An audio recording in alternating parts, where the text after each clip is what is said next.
Okay, awesome. Well, first off, I mean, I will say personally, I've listened to you speak on several different podcasts, and I just know so much about what you've been through and read your story so many times. So why is it important that you're continuing to share it?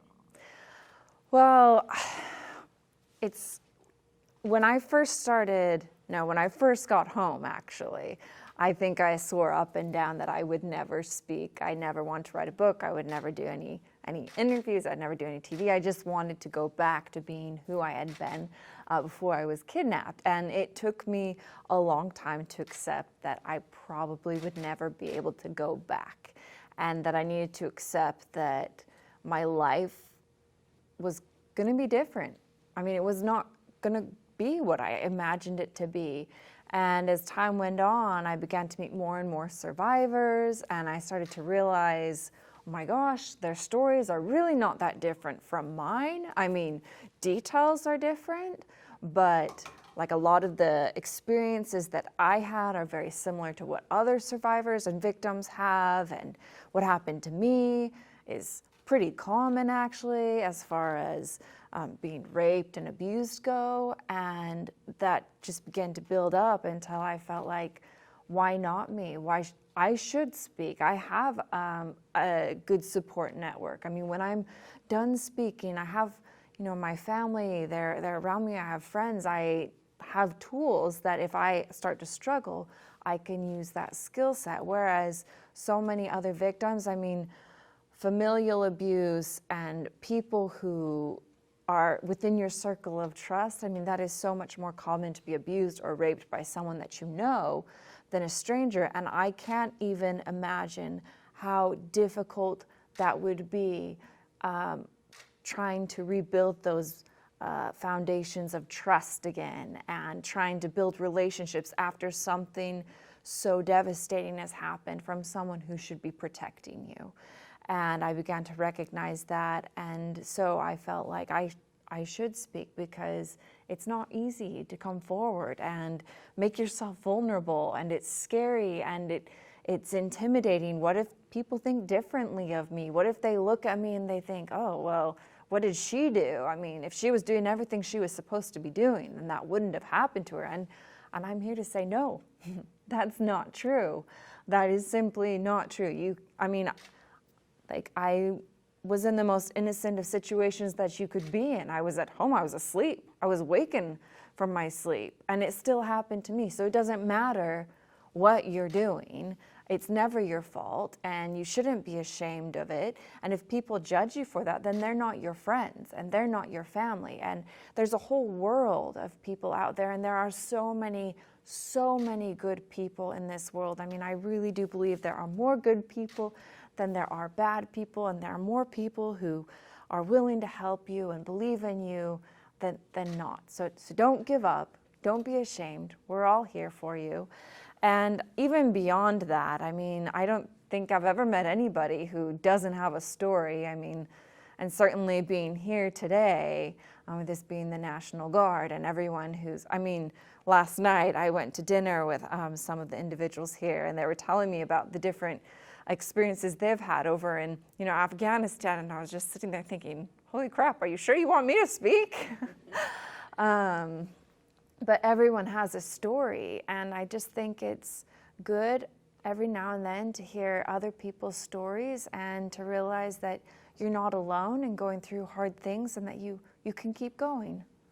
How do you keep going? You speak a lot, and you kind of have to relive what happened. How do you do it? Like, how are you so strong? I mean, I think choice plays a huge role in my life, and I do this because I choose to do it, not because I'm being forced or anything, or any other reason. I do it because I choose to. And for me, I think it boils down to that choice making all the difference. And you have a new book coming out, or it's already out? It's been out for a few years, okay. But yeah. Well, the My Story one, but then there's a second one, and that's been out for a few years as well. What's that second one about? So it's called Where There's Hope, and I took the most commonly asked questions that I get, and I did my best to answer them, but recognizing the fact that I'm not God, I don't have the answers to everything. I mostly fly by the seat of my pants. I'm still trying to figure it out. But I also went to people that I really admire and who have been examples to me, and I asked them the same questions. And so it's taking their answers and hopefully, they have credit. I'm not plagiarizing or anything like that. But hopefully that when you read it, even if you don't connect with something that I say, I feel like there's a good chance that you'll connect with something that someone else says, because there's some pretty amazing individuals that I was able to speak with. How have you witnessed throughout your time sharing your story, how it's impacted people? I feel like from the comments that I have received after, it's been something that gives people hope and encourages them to keep going and to not give up and to not be ashamed, to know that they're not alone. And I feel like that's why I do it. That's why I keep doing it, because believe it or not, I'm okay not being the center of attention. I'm okay just being at home with my kids. That's okay. But as long as I feel like it's making a difference, then I'll keep speaking. I really want them to know that, as cliche as it sounds, I want them to know that they're special. And I want them to know that whatever happened to them cannot detract from their value as a human being, that they were born with value, they were born with worth, and that it doesn't matter what anybody else does to them. No one can take that away from them. And I want them to know that we all have our hard things. It's very easy to feel like you're going to be defined by one event of your life for the rest of your life. I mean, I'm pretty sure a lot of people will always look at me and be like, that's the girl that was kidnapped. That's okay. That's okay. But it doesn't actually define you. The decisions that you make define who you are. So, for instance, that might be how other people view me, but when I look in the mirror, I see someone who's determined, someone who wants to do good in this world. I see a mom, usually a pretty messy mom, like sweaty hair and like stains and crumbs all over me. But I also, I see someone who I'm proud of, someone who I don't want to let down, someone I want to do my best for. And I hope that survivors, as they move forward in their life, they recognize that, and when they look in the mirror, they see that too. Maybe not the sweaty hair and crumbs, but someone that they don't want to disappoint, someone they want to live their best life for.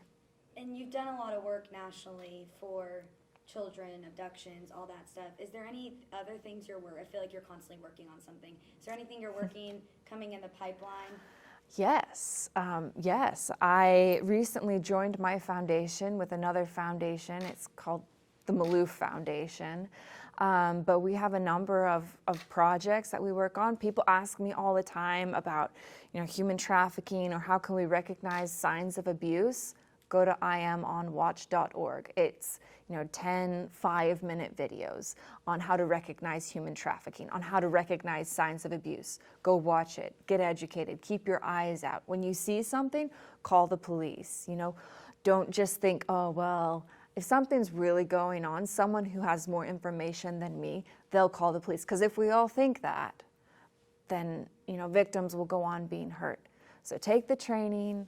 If you see something, call the police, pay attention, speak with your children. I know it's hard. I have 3. They're all very young right now. But, you can begin having these conversations at very young ages. And then as they grow, you can grow the conversation. Talk about things in more detail as they get older. But even right now, if you asked my daughter if I've spoken to her, she'd roll her eyes at you and say yes. So you can begin having these conversations young and early, and have them with your kids, have them with your neighbors. Talk to your neighbors or your friends and be like, have you talked about this with your kids? What have you talked to them? What have you said? What seemed to click with them? Oh, I said this, and this seemed to really help. Or, there are resources out there. Don't be afraid to utilize them. Don't be afraid to have these difficult conversations with your kids. It is scary. And, if people have suggestions, like, I'm wide open to them, because I certainly do not have all the answers, but I do know it's important. So there are good things. Please follow us on social media. You can follow Elizabeth Smart Foundation, or you can follow Malou Foundation. Both of us are on there. We stay pretty up to date with everything that we're doing. So we do have some things we're currently working on, but not quite ready to announce. Cliffhanger. Cliffhanger.